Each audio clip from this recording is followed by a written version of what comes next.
Hello and welcome to Criminal Record, the Daily Record's weekly crime show. My name is Molly Finlay and I'm joined by crime reporter Norman Silvester. Thank you. This week we'll be discussing new threats to Dubai crime boss Ross McGill, who's been warned by enemies to finish what he started. A £3.6 million cocaine haul that was uncovered after a major Glasgow drug raid, the Scottish teenager jailed for 6 years after planning to carry out a mass shooting at his school, and an arrest that's been made in connection to a death of a woman over 30 years ago. All this on this week's Criminal Record. In the latest update on Scotland's gangland wars, Dubai-based drug kingpin Ross McGill has been told not to play hide and seek by rivals connected to Mark Richardson and the Daniel clan. Bring us up to date on this story. Thank you, Molly. Well, regulars to Criminal Record will be familiar with the long-running feud between the Daniel and Lyons crime families that dates back more than 20 years. There was a further escalation in March this year where there was a series of attacks by a group called Tamil Junto, and they targeted properties and homes connected to the Daniel family.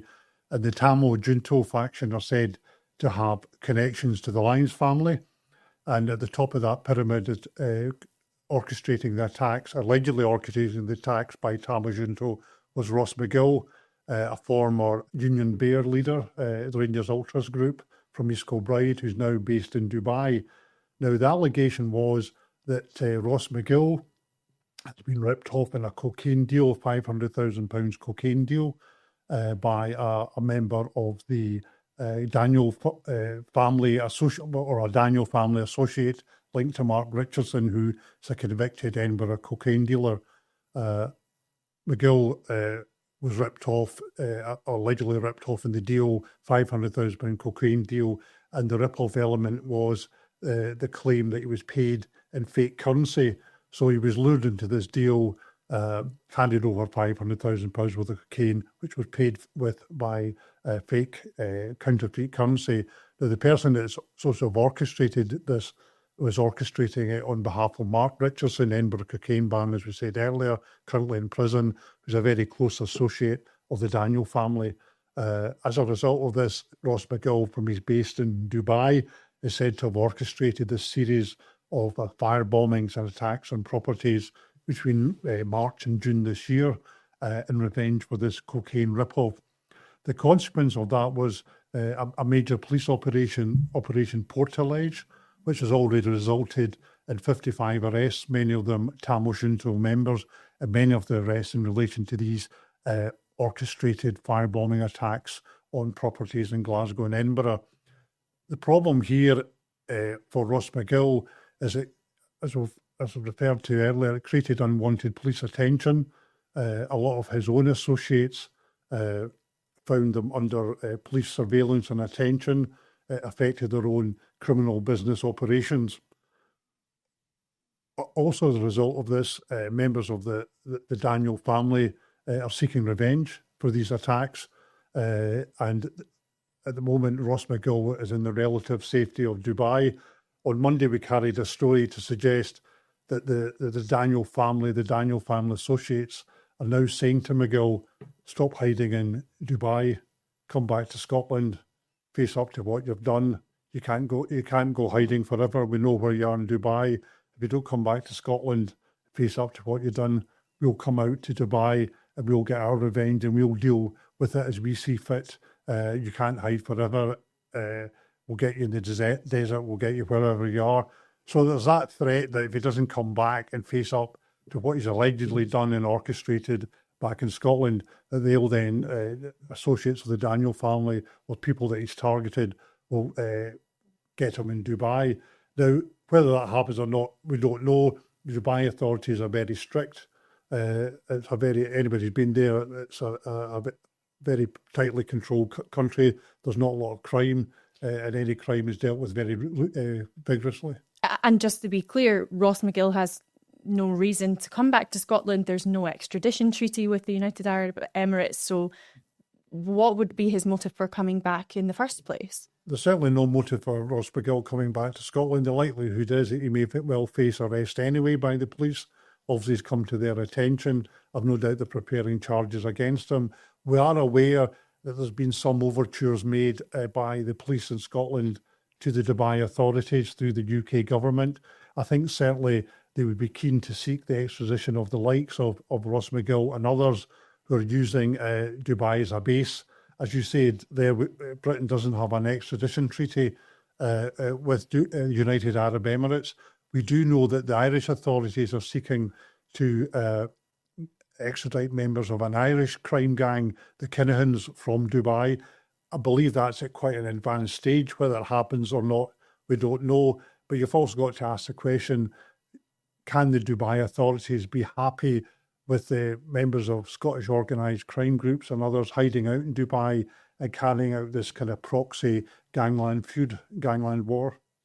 And back home, Police Scotland have been continuing to deal with the gangland fallout, and there has now been 55 arrests in connection with Operation Portaledge. What are some of the most recent arrests that have taken place? Well, there's been quite a number of arrests recently. There were arrests only last week in connection with the firebombing of a hairdressing salon in Edinburgh and subsequent court appearances. Since Operation Portaledge was launched, there's been a decline in the number of incidents. The last kind of major incident was around about the second week in June. There's been a large amount of police resources dedicated to targeting those who've been carrying out these firebombing attacks, which have subsequently been posted online and on YouTube and TikTok and other social media channels. Evidence of the firebombings and people placing the accelerants and petrol at doors and setting them on fire, that kind of thing. But the police have been very vigorous with Operation Portaledge. Interestingly enough, they've said they've had a lot of cooperation from the public, people coming forward with information, which is interesting. But certainly since Operation Portaledge was launched, targeting the Tamil Junto members, targeting those involved in the latest outbreak of feuding involving the Lyons-Daniel family, these incidents, firebombing incidents, have declined, and there haven't been many in the last couple of weeks. And we have previously reported that Mark McGill was confronted in a gym in Dubai. How much threat do you think he actually is under? I think he's under, Ross McGill's under significant threats. I think he's wanted on different sides. I think his own side are concerned at the undue attention it's brought to their own activities. Obviously, the police operation targeting the firebombings, there's been a lot of resources put into that. It's meant that the criminals can't go about their normal daily business without the police, coming at their door or having them under surveillance. And I think there was definitely a sense after the first couple of weeks that people associated with McGill that would be on his kind of side and this kind of involved with criminality alongside him, there was a feeling that these attacks were actually affecting business, were banned for day-to-day business. And we know of an incident in a gym in Dubai, possibly a hotel gym, a couple of weeks ago, where an associate of Ross McGill actually confronted him in the gym and basically said, "What the hell is going on here? Why are you doing all these attacks? It's not good for business. Can you please stop?" And there was that element of it that where he may be taking action because he feels that he's been ripped off, but people, his own associates, may also feel that it's not good for their business. Thanks for updating us on that. Next up, last week, police uncovered a massive haul of cocaine worth nearly £3.7 million in a major drugs raid at a Glasgow property. How has this come about, Norman? Yeah, this was a raid just towards the tail end of last week. It was a property in Milne Park Gardens, which is in the Kinning Park area, quite near Ibrox, so people don't know that side of the city. We don't know a lot of background, but it was a raid on a property of somebody's home, and they found cocaine. I think the official street value was 3.68 million. Now, that's a lot of cocaine. It probably indicates the amount of cocaine that is coming into Scotland and Glasgow on a daily basis and is being consumed. But that'll be a major hit. We don't know who is behind it. We don't know what gang, what faction was behind it. The likelihood is that the drug may simply be getting stored at this property. We don't know. But it's a major coup for the police. This is a significant sum of money. whoever was involved in putting the money up will be significantly out of pocket. They know that we'll have to pay that, to someone else. So this will cause severe disruption to the kind of normal drug dealing channels. And on top of Operation Portaledge targeting all this recent gangland violence, it will be a major blow to whoever was behind the supply of this particular drug. And another significant story that's cropped up in the last week is that of a teenager who wanted to carry out a mass shooting at his own school, being locked up for 6 years. Felix Winter repeatedly spoke about the Columbine High School massacre in Colorado and about doing the same at his own Edinburgh secondary school, describing the doomsday when he would clear it out. It sounds like an attack has potentially been prevented here. Can you give us a bit of background on this case, Norman? Yeah, this is a very disturbing case. Well, as you said earlier, Felix Winter, an 18-year-old, appeared at the High Court in Glasgow last week. He was sentenced to 6 years in prison. He had previously appeared in the same court in February, pled guilty to a breach of the peace and a terrorism offence. The terrorism offence was basically having it in his possession or providing sort of information that could be potentially used in a terrorist attack. So it's quite a broad-ranging charge. But what we do know is that as a teenager, he became obsessed with the Columbine School massacre, in which 12 children and one teacher were murdered by 2 gunmen in 1999. Ironically, it formed part of his school third-year curriculum for the modern studies, but he became obsessed with the Columbine School massacre. He got involved with a kind of online far-right Nazi group. I think the police found almost 1,000 separate kind of conversations with this particular group, or 1,000 hours of conversation with this particular group. And he spoke often to his own classmates about his obsession with Columbine, the fact he wanted to carry out something similar. He talked about carrying it out in the school cafeteria, canteen. He even talked about individual pupils and teachers that he would target. He talked about using explosives and poisons. It was something he was quite fascinated by. But the matter escalated further when he came into school one day. He was in a kind of military combat style uniform. He had a military vest. He had a helmet, a military soldier style helmet. He also was seen wandering about school with an imitation gun, which images subsequently appeared of him in the uniform with the gun on social media. So the police got involved. He was charged with sort of terrorism offences, breach of the peace between 22 and 23, brought before the courts. And the interesting thing is, when he appeared in court, his lawyer, his defence counsel, tried to argue that, you had mental health problems, there was no intent, and that he'd been receiving treatment and he was progressing, and he and moved away from that position that he had where he was threatening, to carry out a school massacre. But interestingly, and they asked for a non-custodial sentence. But interestingly, the trial judge, Lord Arthurson, he didn't agree with that.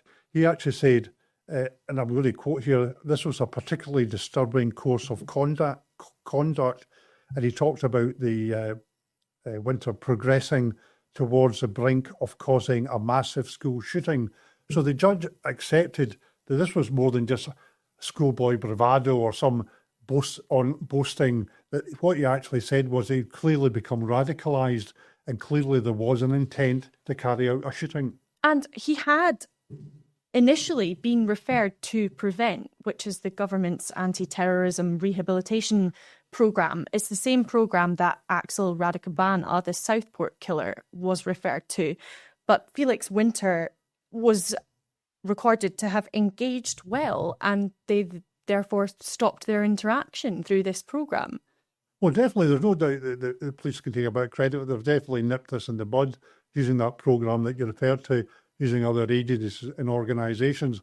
But I think what the interesting part is, in the cold light of day, with the Crown Office have viewed this, they've taken the view that this was a serious attempt to commit a mass school shooting. This wasn't just a bit of bravado, some immature teenager kind of boasting online and get involved in some kind of oddball right-wing Nazi group, that they believe, and it was accepted by the court and accepted by the sentencing judge, that there was a clear intent here on behalf of Winter to carry out, or certainly was progressing towards that point where there was a strong possibility that he actually would carry out a mass shooting at a school. And this would be his own school in Edinburgh. It was a high school, it's not been named, but the acceptance was by the judge, and the reason that Winter got 6 years, that he was progressing towards that, that he was progressing towards carrying out a school shooting. And has this ever happened in Scotland before, or is this the first case of us recognising that a catastrophe has been prevented? There have been similar types of incidents where we know of young people getting radicalised online, far-right groups, and beginning that kind of process towards, planning it or boasting about it or reading material or speaking to others. But I think this is the most serious case yet. We don't know, ultimately we won't know if he ever would have carried out a shooting, but certainly the sentencing judge was quite clear in his own mind that he believed that he was on that road, that he was progressing to a point where he may well have carried out a shooting. Thank you, Norman. And finally, police have arrested a 67-year-old man in connection with the death of a woman over 30 years ago, and another man for 2 park sexual assaults in Glasgow in 2003. Tell us a bit about these cases and what they mean for the reopening of cold files. These 2 cases are very interesting because we always hear about cold cases, and the police invest a lot of money in reviewing old unsolved murder or unsolved crimes. And one of the benefits they've got now is science, DNA. DNA has progressed so much that if there's any original evidence from the original crime, that can be then measured against the new DNA technology. It could be anything. It could be sweat, tears, semen, any kind of DNA can now be tested and made a comparison with. And they've also got the resources now, such as artificial intelligence. They're using artificial intelligence now. And obviously they've got that ability to use the sort of digital skills now to review old evidence, put statements and evidence gathered time online, digitise it, which can then be analysed by AI to see if there are any common factors. So it's all about, AI, new technology, and police using the latest developments in DNA to try and bring people to justice for unsolved crimes, for historic crimes. So we know we've got 2 cases. We've got one, Shona Stevens, 34-year-old mother. She was attacked near her home in Buttery Hill in Irvine. She'd been out shopping. She was coming back. It was quite a quiet path. She was assaulted, suffered horrific head injuries. She was found by a passerby, airlifted to hospital nearby, but she died a couple of days later. That was in November 1994. The case has remained unsolved. Her young daughter's now grown up. Her mum's now elderly in her 90s, but they never got given up hope that somebody would be arrested. There's been numerous cold case reviews over the years, new appeals for witnesses. It's been on Crime Watch. There's been new evidence put out in the public domain, items found at the scene in an effort to try and bring a resolution to this, bring new witnesses to the fore. But out of the blue, 2 weeks ago, we were told by Police Scotland they arrested a 67-year-old man. He appeared at Kilmarnock Sheriff Court last Monday. We don't know the full story, but we know that this particular case was subject of a cold case review, and there was no doubt that the latest technology would have been used in this case. So we would imagine the trial will probably be, early next year, and hopefully we'll find out the full details of how they came to identify this particular individual. We're talking about 31 years later. And it kind of shows that with modern technology, no case can remain unsolved. If there's information there, it can be examined using science and artificial intelligence. There was a similar case, again, last week. Police announced that they arrested a 56-year-old man. Now, this was for 2 sexual assaults, or 2 separate sexual assaults on a 22-year-old male and a 25-year-old male at a spot near the River Kelvin in Glasgow. They were both sexually assaulted within the space of a few hours. in September 2003. There was 2 other men involved in the attack, but police have announced that they've now arrested this 56-year-old man. They're still looking for the other 2. And I would imagine, again, that's new technology, the latest technology being brought to bear on an unsolved and long-running historic case. I think that is all that we have time for today. Thank you, Norman, for joining us, and thanks to our audience for tuning in to Criminal Record. If you have a question for the team, you can email reporters@dailyrecord.co.uk with the subject line Criminal Record. We'll be back next week. You can subscribe to listen to this podcast on Spotify or Apple Podcasts, or you can watch it each week on our YouTube channel. Thank you.